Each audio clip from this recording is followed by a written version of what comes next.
The simplest control system for any digital build is the button.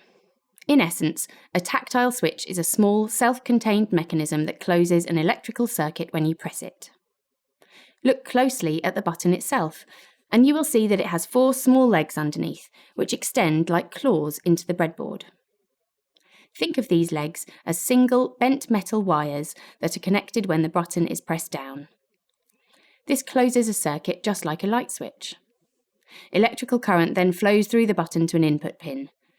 The Raspberry Pi detects this input and can be programmed to respond in some way. In order to make a proper circuit that will close, you'll need to make sure that both the claws on one side of the button are connected to different rows in your breadboard. In other words, if your breadboard is in landscape, or sideways, the claws should be on the top and bottom as you attach it. It helps to have one set of claws either side of the spine down the middle of the breadboard, as in this diagram. Make sure the little claws are lined up with the holes and give it a good press into them. Make sure you aren't bending the legs underneath, or it won't work.